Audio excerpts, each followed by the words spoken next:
ሰላም ጤና ይስጥልኝ ውድ ቤተሰቦቻችን። የአማራው አብሪ ኮከብ ብርጋዴር ጄኔራል ተፈራ ማሞ ያልተነገረው ጉዞ የሚል የትረካ ዝግጅት ለእናንተ ለማድረስ ቃል በገባነው መሰረት ክፍል አንድን ወደ እናንተ ይዘን መጥተናል።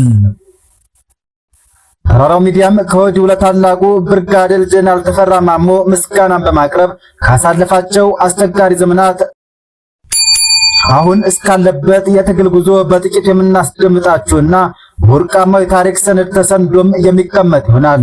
ውድ ቤተሰቦቻችን የጄኔራሉን ያልተነገረው ጉዞን የትረካ ክፍል ከመጀመራችን በፊት አዘጋጀን የትረካ ክፍል የሚዳሰሱ ዋና ዋና ነጥቦችን እናስተዋውቃችሁ። አንደኛም የጄኔራሉ የትውልድ ቦታ እስከ ውትድርና ካምፕ፣ ሁለተኛ በውትድርና ካምፕ ያሳልፋቸው ያልተነገሩ ታሪኮች፣ የኢትዮ ኤርትራ ጦርነት፣ የብርጋዴር ጄኔራል ማዕረግነትን እንዴት አገኘ፣ የሕክምና መከልከልና የእስር ቤት ቆይታ፣ ፋኖን የተቀላቀለበት መንገድ፣ ትግሉን በይፋ ከተቀላቀለ በኋላም የአፋብን ወታደር አዛዥ ሆኖ የተሾመበትንና እስካሁን ያሳለፋቸውን ውጣ ውረዶች የምንዳስስ ይሆናል። ሙሉ የትረካ ዝግጅታችን እንድትከታተሉ በአክብሮት እየጋበዝን ወደ ትረካው እናልፋለን። ብርጋዴር ጄኔራል ተፈራ ማሞ የተወለደው በላስታ አውራጃ ቡግና ወረዳ ሲሆን ተፈራ የድሮውን ኢህአዴግ ኋላም ብአዴንን የተቀላቀለው በ1976 ዓመተ ምህረት ነበር። ትግሉን ሲቀላቀል እድሜው በግምት በአስራዎቹ መጨረሻ ነበር። በወቅቱ ለምልምል ታጋዮች የሚሰጠው መሰረታዊ ወታደራዊና ፖለቲካዊ ስልጠና የወሰደው ምዕራብ ትግራይና ሰሜን ጎንደር ወልቃይት በሚዋሰኑበት ተከዜ ወንዝ ሲሆን የሰለጠነበት ጊዜም ከሐምሌ 1976 ዓመተ ምህረት እስከ ህዳር 1977 ዓመተ ምህረት ባሉት ወራት ነበር። ተፈራ የአርሶ አደር ልጅ ቢሆንም በስልጠና ሂደቱ የነበረው ተሳትፎ እጅግ ንቁ ነበር። ፊደል ቆጥረናል ብለው ምሁራዊ ትምክህት ያስቸገራቸው የነበሩትን በብዙ መንገድ የሚያስከነዳ ነበር። ያን ጊዜ ስድስተኛ ክፍል ያጠናቀቀም ምሁራዊ ትምክህተኛ አለብኝ እያለ ግለህ ሲያደርግ ነበር። መኑ የደርግ ኢሰፓኮ የነገሰበት ስለነበር በዕለቱ የስልጠና መግቢያ ማጠቃለያ ላይ ኢሰፓኮ ቀዳዳ ባኮ ትግላችን ረጅምና መራር ነው፣ ድል ማድረጋችን የማይቀር ነው የሚሉ መፈክሮችን በማስተጋባት የሚቀድመው ማንም አልነበረም። ስልጠናው እንደተጠናቀቀ የተመደበው ወደ ተዋጊ ሰራዊቱ ስለነበር ከወልቃይት ተነስቶ ወደ ወሎ ግንባር ዋግ ተነቃነቀም። 1977 ዓመተ ምህረት በነበረው ድርቅና ረሃብ በደርግ ሰራዊት ተደጋጋሚ ወረራ ብዙዎች ተስፋ ቆርጠው ትግሉን እየጣሉ ሲሄዱ አዲስ ታጋይነቱ ሳይበግረው በዓላማው ጸንቶ ያንክፉ ጊዜ ያለፈው ብርጋዴር ጄኔራል ተፈራ ማሞ ብቻ ነበር። ትዝ ይለኛል ህዳር 1977 የተለያየን ታህሳስ 1980 ዓመተ ምህረት በለሳና ዋግን እያዋሰን በሚያልፈው ተከዜ ወንዝ ላይ ነው ዳግመኛም ተገናኘን ይላሉም በኮሎኔል አለበል አማረ። በወቅቱ እሱ ተመድቦ ይሰራ የነበረው ኢህአዴን ውስጥ በሁሉም መመዘኛ ምርጥ የሆኑ ታጋዮች መገኛ በነበረችው ኮማንዶ ሻምበል ውስጥ ነበር። በወቅቱ ሰራዊቱ ከየነበረበት የስምሪት ግንባሮች ተከዜና አሪ ወንዞች ወደሚገኙበት ቦታ የተሰባሰበው ለወራት የተሰጠውን የፖለቲካ ስልጠናም ለመውሰድ ነበር። ስልጠናው እንደተጠናቀቀም ኮረምና ማይጨው የነበረውን የደርግ ሰራዊት ለማጥቃት ተንቀሳቅሰን ከህዋት ሰራዊት ጋር በመሆን ሁለቱንም ከተሞች ከግማሽ ቀን ባነሰ ውጊያ ተቆጣጠርን። ጊዜው ግንቦት 1980 ዓመተ ምህረት ነበር። ማይጨው መሽጎ የነበረውን የደርግ ሰራዊት ለመደምሰስ በተደረገው ውጊያ ግን አንድ ቁልፍ ወታደራዊ መሬት ላይ መሽጎ የነበረውን የደርግ ሰራዊት አጥቅቶ ቦታውን መቆጣጠር ከባድ ፈተና ሆነም። ይህን ቁልፍ ቦታ የመቆጣጠር ግዳጅ ሰጠው ለህዋት ሰራዊት ነበር። ነገር ግን የህዋት ሰራዊት ቦታውን መቆጣጠር አልተቻለውም። አጁሃ በሎ እየተባለ ለሰዓታት ቢሞከርም ከመንደፋደፍ በቀር ምንም ውጤት አልተገኘም። በዚህ ጊዜ ነበር እነ ብርጋዴር ጄኔራል ተፈራ ማሞ ያሉባት የሃዴን ኮማንዶ ሻምበል ግዳጁን ተቀብላም እንድታጠቃ የታዘዘችው። ድሮ ጀምሮ ኢህአዴንና በህዋት ሰራዊቶች መካከል ኃይለኛ ፍክክር ነበርና ግዳጁን በደስታ ተቀበላም ማጥቃት ጀመረች። ለማመን በሚያስቸግር ጀግንነትና ፍጥነት በየቦታው የነበረውን የደርግ ወታደር ጠራርጋ ቁልፍ ወታደራዊ ቦታውን ተቆጣጠረች። የህዋት ሰራዊት በብዛት እንጂ በጀግንነት አይበልጠንም በሚል ውስጡን ይብላላ የነበረው ስሜት በተግባር ታየም ተብሎም ተነገረለት። ተፈራ ማሞ ከተራ ተዋጊነት ጀምሮ ቡድን አዛዥ፣ የመቶ አዛዥ፣ የሻምበል አዛዥ፣ የሬንጅመንት ምክትልና አዛዥ፣ የክፍለ ጦር ምክትል እያለም ቀጥሎ ደርግ ከመውደቁ በፊት የክፍለ ጦር አዛዥ መሆን ቻለ። በሁሉም የኃላፊነት ደረጃዎች የተሰጠውን ኃላፊነት በብቃትና በጀግንነት እየተወጣም የደርግ መንግስት ወደቀ። በሽግግር መንግስቱ ዘመንም መጀመሪያ የቴዎድሮስ ክፍለ ጦር ቀጥሎም ኢህአፓን ለማጥፋት ከኢህአዴንና ህወሓት ተውጣጦ የተደራጀ ፓራ ኮማንዶ ክፍለ ጦር አዛዥ ሆኖም ይሰራ ነበር።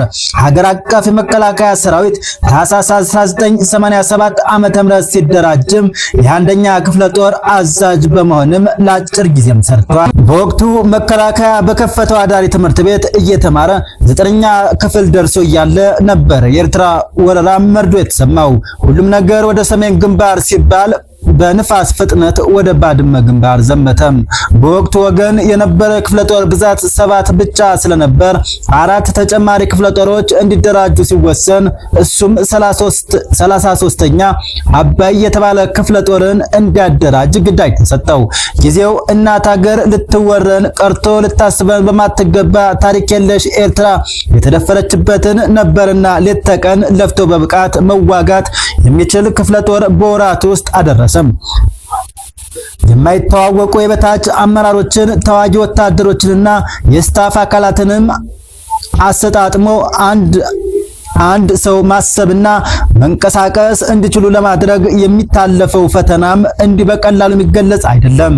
ምንም ይክበድ አገር ነውና አደራጅቶ አግባብቶ አዋህዶ አሰልጥኖ ገንብቶ ሙሉ የውጊያ ቁመና ፈጥሮ በባድመ ግንባር በተደረገው የፀሐይ ግባት ዘመቻና በተከታታይ በተካሄዱ ወሳኝ ውጊያዎች ሙሉ በሙሉ ክፍለ ጦሩን እያዋጋ የአዛዥነት ኃላፊነቱን በብቃት ተወጥቷል።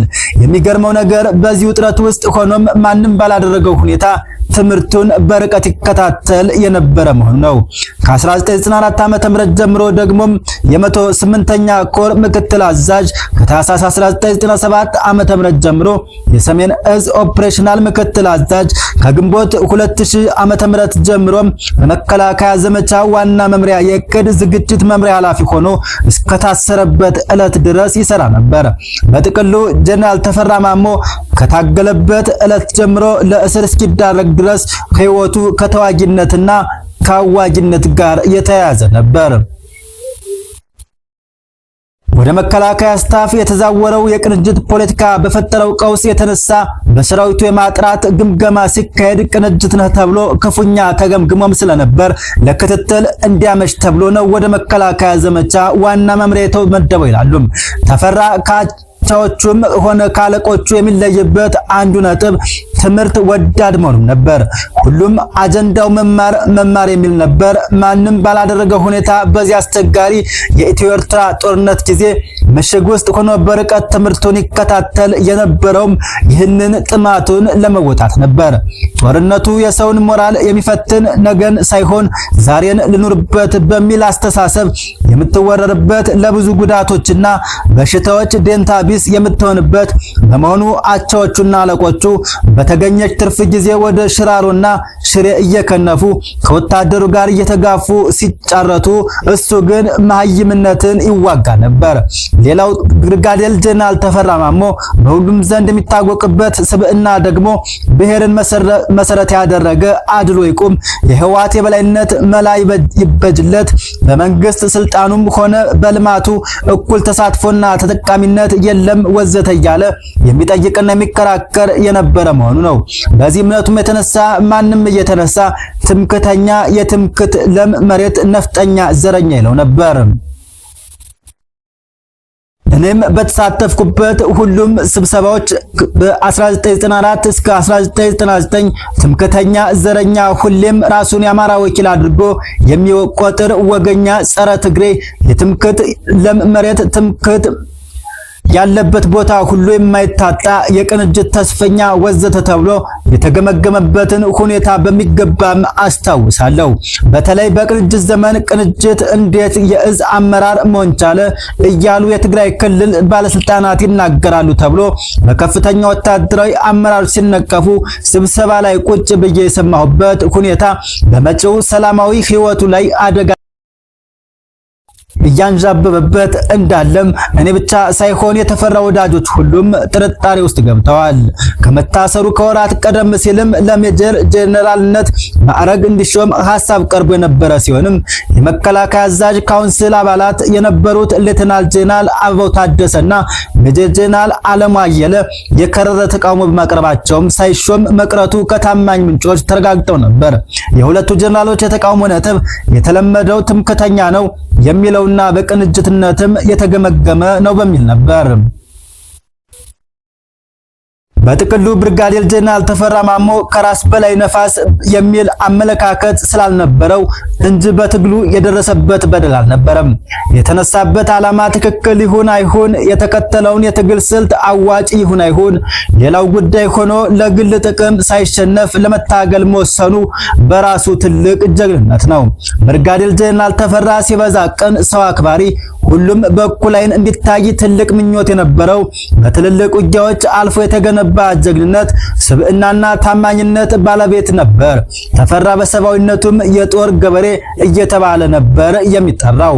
የታገልነው ለእኩልነት ስለሆነ እኩል እንታይ፣ የታገልነው ስርዓታዊ አድሎ ለማስወገድ ስለሆነም አድሎ ይቁም፣ የታገልነው ሁሉም ዜጋ በሕግ ፊት እኩል እንዲሆን ስለሆነ የሕግ በላይነት ይስፈን፣ የታገልነው ሁሉም ሕዝብ እኩል እንዲለማ ስለሆነ ፍትሃዊ የመልማት እድል ለሁሉም እኩል ይረጋገጥ፣ በመንግስትም ሆነ በመከላከያ የሚታየው የአንድ ብሔር የበላይነት ይወገድ ስላልን ትምክህተኛ፣ ነፍጠኛ፣ ዘረኛ፣ ጸረ ትግል ማለት ልክ አይደለም ወዘተ ከማለት በቀር እንደተባለው ትምክህተኛ፣ ነፍጠኛ፣ ዘረኛ፣ ጸረ ትግል አልነበረም። በኮሎኔል አለበል አማረ ክፍል 2 ይቀጥላል።